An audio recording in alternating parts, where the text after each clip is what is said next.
Student, this is smart academy 360 mental mathematics हम लोग topic पढ़ रहे हैं। आप लोगों को मैंने सब तरीके से जो आ सकते हैं वो मैंने क्वेश्चंस ऑलरेडी सॉल्व करवा दिए हैं, लेकिन अगर इन केस एजी से रिलेटेड आ जाए तो हमने उसको किस तरह से अटैम्प्ट करना है।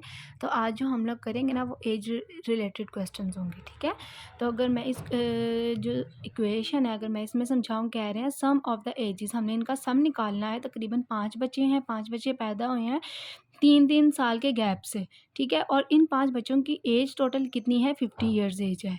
तो हमने सबसे एज मालूम किसकी करनी है, यंगेस्ट चाइल्ड की। अगेन बता देती हूँ, सम करना है ages of 5 children born at the interval, means के वक्फे से पैदा हुए हैं 3-3 साल के। 5 बच्चों की एज मिला के मेरे पास कितनी बनती है, 50 इयर्स। हमने एज किसकी मालूम करनी है, जो सबसे यंगेस्ट चाइल्ड है ना उसकी मालूम करेंगे। एज ऑफ द 5 चिल्ड्रन मैंने इसको एज इट इज़ करके लिखता है। जो यंगेस्ट चाइल्ड है उसकी एज नहीं है तो सबके साथ मैंने लेट कर देना है एक्स। एक्स लिख के फिर 3 साल का गैप दे के 3 इयर्स, फिर 3 के बाद 6 इयर्स, फिर 3 के बाद एक और ऐड किया 9, 9 में 3 और ऐड किया तो मेरे पास क्या आ गया, 12 आ गया। सबके साथ मैंने क्या लेट कर दिया है, एक्स, ठीक है। तो मैंने इन सब एजेस को सम अप करना है तो मेरे पास ये इक्वेशन बनेगी। 50 जो ईयर्स है उसको भी आप एज इट इज़ उतार दो। टोटल मेरे पास एक्स कितने हैं, 1 2 3 4 5, this is the 5 x. According to this equation मैंने क्या करना है, इसको मैं प्लस नहीं करूँगी, ठीक है, क्योंकि ये मैंने यंगेस्ट चाइल्ड है, इसकी एज हमने क्या करनी है, मालूम करनी है। बाकी जितनी भी है 3 6 9 12, इन सबको मैंने जब ऐड किया तो मेरे पास क्या आ गया, 30। 5 कहाँ से आया, 5x को मैंने ऐड किया, 1 2 3 4 5, this is the 5x plus 30 50। अब मैंने क्या करना है, 30 उधर लेके चली गई हूँ तो मेरे पास x यहाँ पे जब मैंने माइनस किया 50 में से 30 का तो मेरे पास आ गया 20। अब मैंने क्या किया है कि x को ख़त्म करने के लिए ना मैंने यहाँ पे डिवाइड कर दिया है 5 को बोथ साइड से, क्योंकि हम क्या कर रहे हैं, 5 को मालूम कर रहे हैं। आप इसको डायरेक्ट भी कर सकते हो, डायरेक्ट करोगे तो तभी हमारे पास 4 आएगा। अगर ये स्टेप ना भी करो, अगर आप ऐसे लिख दो x इक्वल किसके, 20 डिवाइडेड बाय 5, इनकी जब कटिंग करो 5 1 ज़ा 5 5 4 ज़ा 20, बात तो वही आ जाती है ना। तो अगर ऐसे कर लो या ऐसे कर लो, आंसर हमारा क्या आना है, 4 ही आना है। अब मैंने x जो मुझे पता चली है is the age of youngest child, बच्चे की जब एज निकली है वो मेरे पास क्या निकली है, 4। वहाँ तक मेरे पास ना एक्चुअल जो उसका रिज़ल्ट है ना वो निकला है। अगर मैं एक दफ़ा अपने क्वेश्चन को वेरीफ़ाई करके देखूँ, वेरीफ़ाई का मतलब है रीचेक करके देखूँ कि मुझे इक्वेशन गिवन थी उसके अकॉर्डिंग मेरा आंसर आया है कि नहीं आया, यंगेस्ट चाइल्ड की जो एज निकली है वो आई है 4, ठीक है। अब उसके बाद मैंने क्या किया, 4 सबसे छोटे बच्चे की एज लिख दी। अगेन मैंने 4 में 3 ऐड किया, अगले की एज आ गई 7, अगले में 3 ऐड किया 10, फिर इसी तरह 3 ऐड किया 13, 3 ऐड किया 13 में, दिस इज़ द 16। 5 बच्चों की एज निकले। अब जब मैंने इनको सबको सम अप किया ना तो एक्चुअल जो मेरे पास 5 बच्चों की एज निकल रही थी ना टोटल, वो कितने इक्वल आ रही थी, 50 ईयर्स, ठीक है। तो यहाँ पे हमारे पास जो क्वेश्चन है अकॉर्डिंग टू दिस इक्वेशन वो क्या हो गया, वेरीफाई हो गया कि हमारा जो क्वेश्चन है वो बिल्कुल ठीक आ गया है। नेक्स्ट क्वेश्चन भी बहुत ईजी है, इसमें बताया हुआ है कि ए जो है ना, ए वो बड़ा है, तकरीबन 2 साल बड़ा है बी से। अब बी जो है वो डबल है, ट्वाइस का मतलब होता है डबल है किससे, सी से। अगर हमने टोटल एजेस मालूम करनी है ए बी सी, वो किसके इक्वल है, 27 के, तो हमने इसमें से किसकी एज मालूम करनी है, बी की, ठीक है। अगर हम इतनी इक्वेशन बनाए यहाँ से लेके यहाँ तक, ए क्या है, बी से 2 साल बड़ा है, ये मेरे पास एक इक्वेशन बन गई। अगली वाली मैं क्या बनाऊँ कि बी ट्वाइस है किसके, सी से, तो बी किसके लिख दी, तकरीबन 2 गुना बड़ा है सी से, 2 इक्वेशन बन गई। तीसरी मैंने क्या निकालना है, ए बी सी इक्वल किसके, 27 के। 3 मेरे पास इक्वेशन बन गई, ठीक है। हमने बी को क्या करना है, मालूम करना है। तो मैं अगर फर्स्ट इक्वेशन को अरेंज करूँ तो मेरे पास ऑलरेडी अरेंज्ड है। मैंने क्या करना है, इसको और इसको थोड़ा सा अरेंज करके ना इस तरीके से लिखना है कि मेरे पास ए की वैल्यू इसमें पुट हो जाए और सी की वैल्यू इसमें पुट हो जाए। हमने बी निकालना है एक्चुअल, इसीलिए मैंने क्या लिखना, ए की जगह मैं पुट कर सकती हूँ ना बी प्लस सी, ठीक है। सी मैंने कैसे फाइंड आउट करूँगी, सी को उधर ले जाऊँगी तो मैं 2 को डिवाइड कर दूँगी बी से, ठीक है। तो मेरे पास जो सेकंड इक्वेशन थी वो इस फॉर्म में बनती है, like c equal b divided by 2। अब मेरे पास जो थर्ड इक्वेशन थी उसमें मैं ए की जो इक्वेशन बनी थी बी प्लस 2 उसको मैं पुट कर सकती, बी ऑलरेडी आ जाएगा क्योंकि मैंने बी फाइंड आउट करना है। और जो सी है ना, सी की इक्वेशन मेरे पास क्या बनी थी, बी डिवाइडेड बाय 2 और 27 एज इट इज़ आ रहा है, ठीक है। अब मैंने क्या करना है, एलसीएम लेना है ताकि इस इक्वेशन को मैं अरेंज करके उसको फाइंड कर सकूं बी को। टू मेरे पास ऑलरेडी गिवन है, तो मैं टू को ही कॉमन लेके ना ऊपर भी मल्टीप्लाई भी कर दूँगी और नीचे जो मैं एलसीएम है वो मैं ले लूँगी टू के।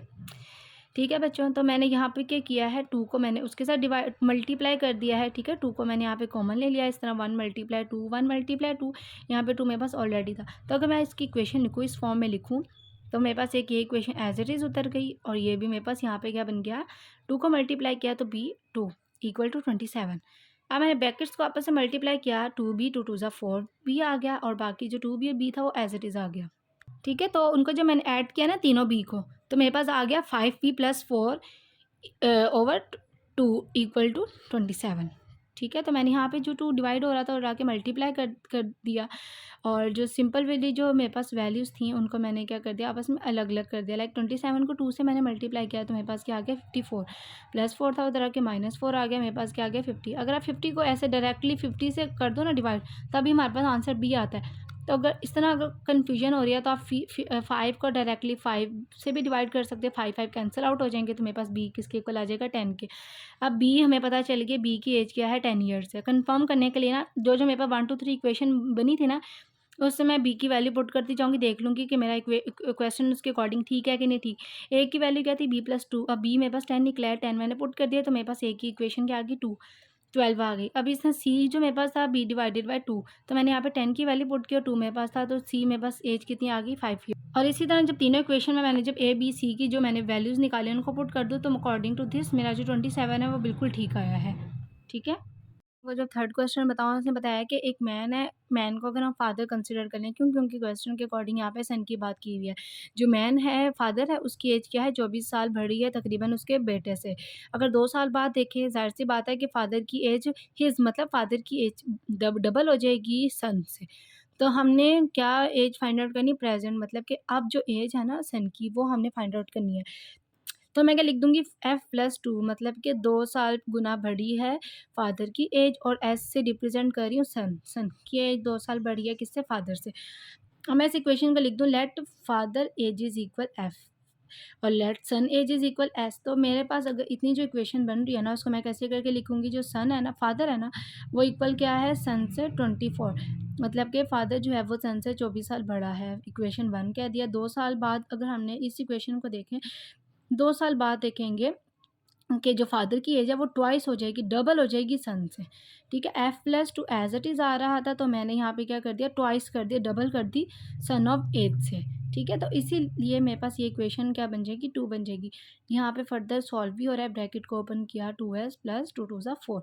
दो मेरे पास इक्वेशन बन गई, सन की एक्चुअल एज हमने फाइंड आउट करनी है, putting the value in this equation 2 के अंदर हम इक्वेशन को सॉल्व करेंगे। 1 वाली जो इक्वेशन है ना फादर वाली, इसमें मैं क्या कर दूँगी, पुट कर दूँगी। ये वाली जो मेरे पास इक्वेशन बनी है ना, f+2 = 2s + 4। मैंने इसमें क्या करना है, जो फादर वाली जो एज है ना, उसको मैंने ऐड कर देना है, s + 24। यहाँ पे मैंने क्या किया कि f में सिर्फ मैंने s + 24 ऐड किया, +2 एज इट इज़ आ गया, इक्वल किसके आ गया, 2s + 4 के। ठीक है, अच्छा एक चीज़ एक और बता दूँ आप लोगों को, मैंने ना यहाँ पे क्या किया है कि जो 2 है ना, उसको डायरेक्टली ना डिवाइड नहीं किया 2s से और 2 इस 24 से, मैंने सिर्फ़ और सिर्फ ना यहाँ पे मैंने 24 को इससे सिर्फ ऐड अप किया है, तो मेरे पास यहाँ पे सिर्फ 26 आएगा। आप लोग कंफ्यूज ना होना, आप लोग सोच रहे होगे इसको इससे भी कर सकते हैं, इसको इससे भी कर सकते हैं, लेकिन हर क्वेश्चन का ना, हर चीज़ के अकॉर्डिंग ना चीज़ डिफरेंट होती है। तो जितना अगर आप क्वेश्चन को सिंप्लीफाई करते जाओगे ना, ईज़ी स्टेप्स बनाते जाओगे, डायरेक्ट करने की बजाय ना स्टेप बाय स्टेप करोगे, तो आप उतना इजीली ना अपने आंसर तक पहुंच जाओगे। ठीक है, यहाँ पे कन्फ्यूज़ ना होना, 24 + 2 = क्या बना, 26। देन इसीलिए मेरे पास यहाँ पे s इक्वल किसके आ गया, 26 के आ गया, 26 मेरे पास। अब मैंने सिर्फ और s की वैल्यू उधर लिख दिया और जो सिंपल वैल्यू थी उसको मैंने उधर लिख दिया है। अब मैंने क्या किया है, जो मेरे पास s है ना, s को मैंने क्या कर दिया है कि 26 मेरे पास एज इट इज़ आ गया, यहाँ पे 4 को मैं इधर ले आई हूँ, +4 से -4 में हो गया और जो 2s था उधर ही था। तो मैं इसको डायरेक्ट इधर भी लेके आ सकती थी, लेकिन स्टेप बाय स्टेप भी आप लोग कर सकते हो। 26 में से 4 को माइनस किया, 22 आ गया और मेरे पास 2s इधर भी है और s इधर भी है, s प्लस है, उधर जाके माइनस s हो जाएगा। 2 में से 1 को निकाला, एक s बचता है। तो कह सकती हूँ कि जो सन की एज है ना वो 22 है। अब वैल्यू ऑफ सन की क्या आ गई, 2 आ गई। अब मुझे कंफर्म हो गया according to this equation son of age क्या है 22, फादर की एज 2 साल बढ़ी होगी 24। जो मैंने सबसे पहले इक्वेशन बनाई थी ना, एफ इक्वल किसके है, फादर की एज किसके इक्वल है, सन एफ प्लस 24 के। तो इसमें क्या आएगा, जो सन है ना उसकी एज क्या है 22 मेरे पास आ गया, और यहाँ पे मैंने 24 ऐड कर दिया। जब मैंने इन दोनों का एडअप किया तो मेरे पास क्या आ गया, फादर की एज 46 आई है। जो सबसे पहले इक्वेशन बनाई थी, मुझे सन का पता चल गया, एज लिख दी, तो फादर की एज क्या आ गया 46। अब आगे 2 सालों बाद जो है इनकी एज और ज़्यादा बढ़ जाएगी, डबल हो जाएगी। अगर सन की एज 22 आई थी तो अगले 2 साल बाद सन की एज 24 हो जाएगी। फादर की एज अगर 46 आई है, 2 साल बाद फादर की एज कितनी हो जाएगी, 48 हो जाएगी। ठीक है, ये वाला क्वेश्चन बहुत ज़्यादा सिंपल है। इसमें फादर अपने बेटे से कहता है कि जब तुम पैदा हुए हो ना, उस साल मेरी उम्र इतनी थी जिस साल तुम्हारी उम्र अब इतनी है। क्या कहता है कि फादर अपने बच्चे से कहता है, अब जब तुम पैदा हुए ना तुम्हारी उम्र इतनी है, जब मैं पैदा हुआ था ना मेरी भी उम्र उतनी ही थी जितनी उम्र तुम्हारी अब है। फिर उसके बाद फादर की एज हमारे पास क्या है 38 ईयर्स है नाउ अब। और उसके बाद सन 5 ईयर्स बैक, और सन की 5 साल पहले एज कितनी थी। तो मैंने इसमें क्या लिखना है, father's age at the time of the son birth. ठीक है, फादर की एज उस टाइम कितनी थी जब सन अब पैदा हुआ है, उस टाइम कितनी है, और सन प्रेजेंट एज। मैंने सिर्फ और सिर्फ इस जो इक्वेशन थी उसको मैंने क्या किया है, थोड़ा सा ब्रेक करके उसको सिंपल वे में क्या किया है, उसको डिस्क्राइब किया है। लेट्स सन करंट एज हमें नहीं पता सन की, सिर्फ हमें फादर की एज पता है, उसको मैंने एक्स कर दिया है। ठीक है, और उसके मैंने क्या किया है कि 38 में से एक्स को माइनस किया इक्वल टू एक्स, मतलब कि हमने सन की एज जो है ना फादर की एज में से माइनस करना है। और एक्स ऐसे ही आ रहा है क्योंकि हमने एक चीज़ लेट किया है, इसी सन को ही हम फादर की एज में से माइनस करेंगे तो मेरे पास वैल्यू आएगी ना। अब मेरे पास 2 एक्स आ गए हैं, माइनस एक्स उधर जाके प्लस एक्स हो जाएगा, मेरे पास क्या बना 2 एक्स बना। ठीक है, तो उसके बाद जब 2 एक्स बना और फादर की एज क्या थी 38 थी, सिंपल मैंने 38 को जब 2 से डिवाइड किया तो मेरे पास सन की एज क्या आ गई 90। अब उसके बाद यहाँ तक तो मेरी स्टेटमेंट बन गया। अब इसको भी हमने सॉल्व करना है कि सन की एज 5 साल पहले कितनी होगी जितनी फादर की थी। सन एज 5 ईयर्स बैक, 5 साल पहले हमने देखनी है कि जो सन की एज हमारे पास अभी निकली है ना वो 19 आ गया। अब 5 साल हमें क्वेश्चन के अंदर गिवन था, -5 जब मैंने इनको दोनों को माइनस किया तो मेरे पास सन की जो 5 साल पहले जो एज थी वो थी 14।